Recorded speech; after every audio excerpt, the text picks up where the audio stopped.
আসসালামু আলাইকুম ওয়া রাহমাতুল্লাহি ওয়া বারাকাতুহু। সম্মানিত দর্শকবৃন্দ, যে যেখান থেকে আমাদের এই ভিডিওটি দেখছেন, সবাইকে আন্তরিক শুভেচ্ছা অভিনন্দন। আমরা বর্তমানে আছি আমাদের পানি কচুর প্রজেক্টে। অনেকেই জিজ্ঞেস করছিলেন যে ভাই, কচুর ফলন কেমন এবং কচু কিরকম হয়। তো এই আমাদের এই যে জমি দেখতেছেন, এই জমির বয়স মাত্র 2 মাস। এটা জানুয়ারির 10-12 দিন আগে লাগানো হয়েছে। হ্যাঁ, 10-12 দিন আগে। হ্যাঁ, তো আপনারা এই যে আমাদের যে ভিডিও দেখতেছেন, এটা হচ্ছে আমাদের পানি কচুর বিশাল বড় একটা প্রজেক্ট। তো এই প্রজেক্ট শুধু প্রজেক্টই নয়, আপনারা জানেন যে এটা কিন্তু আপনার এই যে নদীর সাইড, খালের ধার। তো আমাদের এই জমিটা তত্ত্বাবধানে আছে আমাদের সজীব মিয়া। অনেক ভাই জিজ্ঞেস করছেন যে ভাই, অনেক দিন যাবত ভিডিও দেয় না, কী জন্যে।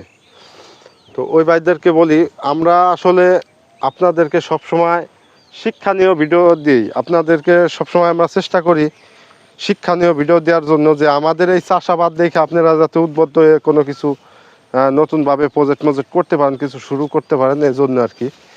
তো এখানে আমাদের জমি আছে আপনার কাঠকচুর, এই পুরা এটা পানি কচুই বলেন, কাঠকচু অনেকে মানে বিভিন্ন নামে ডাকে, কাঠকচুও বলে, পানি কচুও বলে। তো এটা হচ্ছে আপনার পানি কচু। আমাদের এই প্রজেক্টটা দেখাশোনা করে আমাদের এই যে মোহাম্মদ সজীব মিয়া, কৃষক, আমাদের ম্যানেজার এক কথায়। আগে পরে এর ভিডিও আপনারা দেখছেন।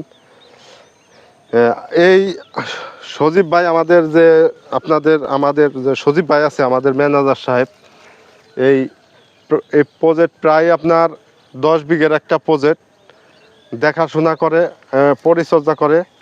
তো এই চাষ সম্বন্ধে আপনারা কিছু কথা সজীব ভাই আমাদেরকে পরামর্শ দিবে, আমরা সজীব ভাইয়ের কাছে শুনবো। আচ্ছা সজীব ভাই, এই যে আমরা যে কাঠ কচুটা চাষ করি, এই কচুর মানে প্রাথমিক অবস্থায় কেমনে কি চাষবাস আসার বিষয়, মানে কিভাবে লাগাইতে হয়, জমি কিভাবে প্রস্তুত করতে হয়, এই সম্বন্ধে আমরা দর্শকদের সামনে একটু ধারণা চাই। আসসালামু আলাইকুম। হ্যাঁ, তুমি দূরে তো কথা বললে শোনা যাবে, সমস্যা নাই। পয়লা চারা আমরা হলো রোপণ করার পর হলো আমাদের লাগাই, যে আমাদের ক্ষেতের বয়সে 2 মাস। 2 মাস লাগানোর আগে কি কি সার দেওয়া লাগে, কিভাবে জমি প্রস্তুত করা লাগে, এই বিষয়ে দর্শকদের সামনে একটু ধারণা দেওয়ার চেষ্টা করতো। লাগাইনার মানে পয়লা চাষ দিই, মানে চাষের সাথে সার মেরে দিয়ে, সার দিলে চারা বসাই দিই। কি কি সার লাগে এই যে চাষ করতে? ডিআইবি সার চালাই বেশি আর কি, ডিআইবি চালাই জমি প্রস্তুত করার জন্য। মস্তা দিই আর কি। দর্শক, আপনারা অনেকেই জিজ্ঞেস করেন যে ভাই, সব জমিতে পানি কচু হয় কিনা। তো পানি কচু চাষ করতে গেলে সবচেয়ে বেশি যেটা প্রয়োজন হয়, বেলে দোআঁশ মাটির দরকার। দোআঁশ মাটির দরকার। দোআঁশ মাটি যেটা আর কি, যে আপনার ছোটে মানে নদীর 2 সাইড দিয়েই বেশি পাওয়া যায়, এই সমস্ত মাটিতে আপনার এই কচু চাষ, এই কাঠ কচু চাষ সবচেয়ে ভালো হয়। আমাদের এই প্রজেক্টের বয়স কয় দিন? 2 মাস। 2 মাস। 2 মাসের একটু বেশি হবে মনে হয়। 2 মাস 10 দিন, 10 দিন হবে, 10 20 দিন হবে। তো এরকম একটা হিসাবে আপনাদেরকে জানানোর চেষ্টা করলাম। আপনারা দেখতেছেন গাছের গ্রোথ মাশাআল্লাহ এত সুন্দর।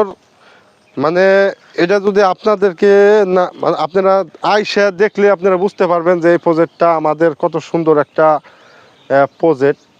এটা সারিবদ্ধভাবে গাছ থেকে গাছের দূরত্ব দেওয়া হয়েছে, এইদিকে 1.5 হাত, এইদিকেও 1.5 হাত। আপনারা জানেন যে কাঠ কচুটা কিন্তু একটু বেশি ফাঁকা দিতে হয়। হ্যাঁ, আর অলরেডি টুকটাক এই যে লতি বের হয়। আপনারা অনেক ভাই জিজ্ঞেস করেন যে ভাই, কাঠকচুতে লতি হয় কিনা। তো লতি কাঠকচুতে কি জন্য আপনার কম হয়, আমি আপনাদের বলি। এটা বিশেষ করে কাঠের জন্যই প্রস্তুত করা হয় এবং কাঠের জন্য বিখ্যাত। এই কচুর কাঠ অনেক সুস্বাদু এবং কি খাইতে পছন্দ করে। আচ্ছা, এই আমাদের কৃষক ভাই সজীব ভাই, এই যে আমরা যে এই পানি কচু চাষ করি, এই পানি কচুর কি পরিমাণে সার লাগে, মানে শুরুতে শেষ পর্যন্ত গাছ প্রতি কিরকম খরচ হয়, মানে একটা গাছ প্রতি আমরা ধারণা চাই যে কিরকম টাকা খরচ হয়, কিরকম বিক্রি। এক কাটা বুঝতে দিতে মনে করো 10 থেকে 15 কেজি সারই হয়। 15 কেজি সার পর ধরে এক কাটা বুঝতে কাটা প্রতি 15 কেজি, ধরো 4-5 সিরিয়ালে সার ভরে। আচ্ছা, মানে ব্যাগ তোমাদের মিলেই আর কি 4-5 সিরিয়াল সারটা তো ভরে।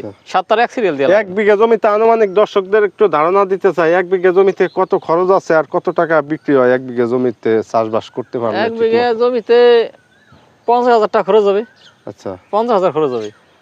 আর বিক্রি আসবে কত? ধরো ধরো তোমাদের 2.5 লাখ 3 লাখ টাকা বেচা যাবে। তো দর্শকবৃন্দ, পৌঁছারা। আমি মোহাম্মদ রুবেল মিয়া অনেকদিন অসুস্থ থাকার কারণে আপনাদেরকে এই ভিডিও দিতে পারি নাই। নতুন করে আপনাদেরকে এখন থেকে চেষ্টা করব ভিডিও দেওয়ার জন্য, যতটুকু পারি আপনাদেরকে ভিডিও দেওয়ার চেষ্টা করব। আমি অনেক দিন যাবত আপনাদেরকে ভিডিও দিতে পারি না অসুস্থতার কারণে। আর আমার ইউটিউব চ্যানেল লতিরাজ এগ্রো, এই চ্যানেলটা কিন্তু হ্যাক হয়ে গেছে, যার কারণে আমি ভিডিও দিতে পারি না। সবাই সুস্থ থাকবেন, ভালো থাকবেন, পরবর্তী আপডেট আপনাদের জানাবো। আর এইটা হচ্ছে আপনার নাওটানা খালের পার, এই যে খালের সাইড দিয়েও আমাদের আরও অনেক কচু রোপণ করা আছে, লাগাই না আছে। 50 টাকাতে 200 টাকা পর্যন্ত 250 টাকা পর্যন্ত খরচ একটা হবে। একটা কচু সর্বনিম্ন কয় টাকা থেকে কয় টাকা বিক্রি হয়?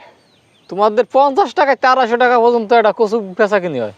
দর্শক, আপনারা শুনতে পারলেন নিজের কানেই, এটা আমাদের একটা 50 টাকা নিচের দাম। এই আবার এই যে সামনে যে প্রজেক্টটা দেখতেছেন, এটা কিন্তু বিশাল বড় মানে একটা কচুর কাঠ কচুর প্রজেক্ট। এটা শুধু কাঠ কচু, আপনারা দেখলে বুঝতে পারবেন কিরকম কোয়ালিটির কচুর গাছ এখানে রোপণ করা হয়েছে। আপনাদের সাথে দেখানোর চেষ্টা করতেছি। দর্শকবৃন্দ, দোয়া করবেন আমাদের সজীব ভাই, এই যে সজীব ভাই দেখতেছেন সবসময় পরিচর্যা করে। আমি যেহেতু বিভিন্ন প্রজেক্ট নিয়ে দৌড়ি করি এই কারণে। আর এই যে অনেকেই বলে যে কচুর লেদা পোকা এবং এই যে পাতায় যে দাগ হয় বিভিন্ন সমস্যায়, এই জন্য কি ব্যবহার করতে পারে দর্শকবৃন্দ? এটা সেনার ওষুধ দিতে হয়, সেটাও দিতে হয়, স্কট দিতে হয়। সেনার ওষুধ আছে, সেনার সেটা দিলে হদেই পাতা ফ্রেশ থাকবে, এই জন্য ফ্রেশ। সবাই সুস্থ থাকবেন, ভালো থাকবেন। ভিডিও বেশি দীর্ঘায়িত করলাম না। আসসালামু আলাইকুম।